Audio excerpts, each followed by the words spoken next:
Wacana penundaan pemilu serentak tahun 2024 dan perpanjangan masa jabatan presiden kembali mencuat. Sebelum kita membahasnya dengan narasumber yang sudah hadir di studio pada malam hari ini, kita akan ulas dulu bagaimana tingkat kepuasan publik terhadap pemerintah dan apa yang menyebabkan para elit politik melontarkan wacana tersebut begitu yakin bahwa itu aspirasi masyarakat atau justru sebaliknya itu hanya aspirasi para elit. Saya akan tunjukkan satu persatu. Yang pertama dari hasil survei Poltreking Indonesia, periode surveinya 21 sampai 27 November 2022. Ini fresh from the oven ya, itu baru saja dirilis oleh Poltreking. Tingkat kepuasan terhadap kinerja Joko Widodo atau kinerja pemerintahannya Pak Jokowi sangat puas 18,2%. Kemudian cukup puas 55,3%. Kalau di recap yang puas sekali dengan pemerintahannya Pak Jokowi ataupun kinerjanya Pak Jokowi itu ada 73,5%. Kemudian berapa yang kurang puas? Yang kurang puas ada 16,5%. Yang kurang puas dan sangat tidak puas ada 2,2%. Sehingga total yang tidak puas terhadap kinerja dari pemerintahannya Pak Jokowi ada 18,7%. Sementara tidak tahu ataupun tidak jawab ada 7,8%. 7,8% kita tidak tahu mereka puas atau tidak terhadap kinerja pemerintahannya Pak Jokowi. Dengan modal 73,5%, apakah kemudian serta-merta itu sejalan dengan keinginan masyarakat yang menginginkan Pak Jokowi kembali menjabat ataupun diperpanjang masa jabatannya, kita tidak tahu. Nanti apakah memang masyarakat kemudian menginginkan Pak Jokowi diperpanjang masa jabatannya ataupun penundaan pemilu itu terjadi? Karena kalau kita lihat hasil surveinya Poltreking Indonesia menunjukkan tingkat kepuasan publik yang cukup tinggi terhadap Pak Jokowi itu mencapai 73%. Kita langsung tanya ke Mas Hanta. Mas Hanta, ini ada korelasinya tidak sih sebetulnya antara tingkat kepuasan publik dengan keinginan publik Pak Jokowi diperpanjang masa kepemimpinannya? Nana, jadi ini survei Poltreking dilakukan triwulan ya, rutin setiap 3 bulan sekali. Saat ini memang trennya sedang naik di angka 37,2% untuk pemerintahan secara umum, kepada Pak Jokowi sebagai presiden 73,5%. Tapi sebelumnya 3 bulan yang lalu juga tidak begitu tinggi di angka 66,2%. 3 bulan sebelumnya bahkan pernah di 59,6% pada saat itu. Sehingga data-data ini sebenarnya data yang bisa digunakan oleh kelompok politik manapun, oleh partai apapun. Biasanya yang puas, yang dekat dengan pemerintahan akan menggunakan ini sebagai senjata untuk apapun lah isunya. Yang di luar pemerintahan, di oposisi juga bisa untuk mengkritisi, bahkan untuk isu menjatuhkan presiden dan seterusnya. Nah, di survei ini juga kami mendalami tentang elektabilitas, peta politik elektoral yang nanti juga akan dipublish tentang pemilu 2024, peta pemilu 2024. Nah, kalau pertanyaan Nana tadi, apakah ada kaitannya? Kami tidak menanyakan langsung, tidak bisa dikaitkan secara langsung. Tapi yang terkonfirmasi bahwa tingkat kepuasan publik, approval rating publik kepada Presiden Jokowi itu relatif tinggi, 73,2% seperti saya katakan tadi. Nah, yang bisa saya analisa, misalnya kita bicara pemilu 2024, maka ketika Pak Jokowi sebagai presiden memiliki tingkat kepuasan yang cukup tinggi, beliau bisa menjadi kingmaker. Saya menggunakan sekarang kingmaker ya, di soal itu.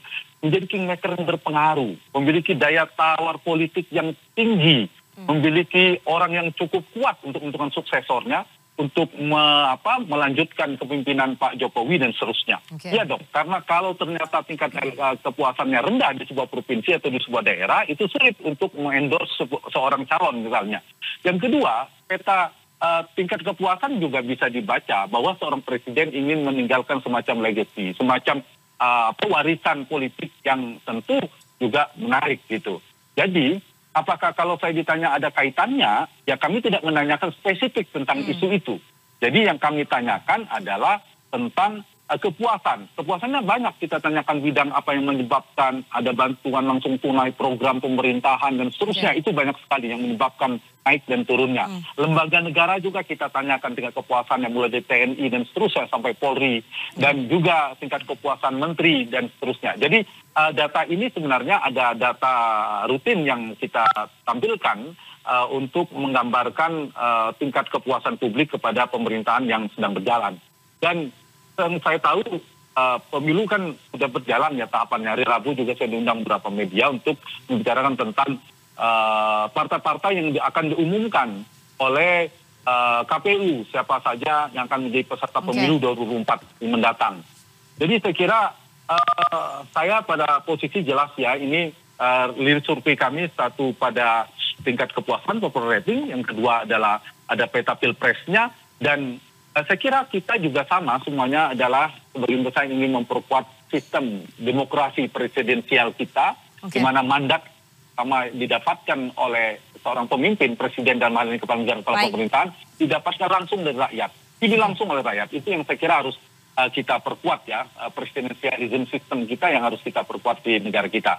Jadi itu yang bisa saya sampaikan, Nana, terkait dengan data terbaru Poltering Indonesia akhir November. Dia ada, mungkin lembaga lain juga ada yang di angka 74%, ya kami 73%. Dan angka ini tinggi, angka apresiasi positif kepada pemerintahan Pak Jokowi yang sedang berlangsung. Kemudian disimpul apakah semua puas? Ya ada yang tidak puas. Tadi datanya seperti Rifana sampaikan, ada sekitar 20% yang tidak puas. Tergantung, kalau yang teriak 20% lebih kencang, kesannya memang tidak puas. Tapi mayoritas angkanya dari survei ini yang bisa kita sampaikan ada 73,5% puas kepada pemerintah, kepada Presiden Jokowi, dan kepada pemerintahan ada 73,2%. Begitu, Nana. Oke, singkat saja Mas Hanta, berarti tingkat kepuasan Presiden yang cukup tinggi ini bisa digunakan oleh orang-orang yang memang menginginkan Presiden diperpanjang gitu, ataupun ditambah masa jabatannya ya. Itu yang tadi Anda katakan kan? Iya, jadi dua-duanya. Ketika misalnya di sini sekarang ada kepuasan di bidang hukum dan ekonomi yang relatif di bawah 70% ya. Ekonomi 65%, hukum 62%. Tapi di bidang pendidikan itu bahkan 79%. Kesehatan di atas 70%. Sosial budaya, kemudian politik, stabilitas politik di atas 70%. Itu ada yang tinggi dan ada juga yang agak rendah. Tergantung. Misalnya Bung Jansen sebagai oposisi juga bisa menggunakan data yang sebaliknya, misalnya kalau istilah Nana digunakan, bisa data positif bisa digunakan untuk mengapresiasi, memperkuat kekuatan atau legitimasi politik yang sedang berkuasa, tapi kan juga ketika lagi rendah juga bisa digunakan, kalau istilah digunakan untuk mengkritisi bahkan isu menjatuhkan presiden. Jadi saya kira kita kembali pada konstitusi, bahwa konstitusi saat ini seperti Pak Jokowi sampaikan, ya konstitusinya seperti itu. Kecuali ada perubahan. Nah, konstitusi saat ini seperti itu, dan saya kira posisinya rilis kita, survei Poltering Indonesia itu menggambarkan tren approval rating publik kepada presiden saat ini, kepada pemerintah, kepada lembaga negara, kepada menteri pada saat ini. Dan 2 hari lagi sudah diumumkan peserta pemilunya, yaitu peserta pemilu 2024, partai-partainya dan seterusnya. Ya, soal ide, soal berdemokrasi, semua pun saya kira silakan untuk menyampaikan pandangan dan pendapatnya. Begitu, Nana. Oke, terima kasih sekali. Saya ada janji ya sama Nana sampai Direktur Eksekutif Poltreking Indonesia, Mas Hanta Yuda. Silakan mengejar kereta. Terima kasih sekali. Ya, Bang Kodari. Terima kasih. Pak Sultan. Ya, saya langsung.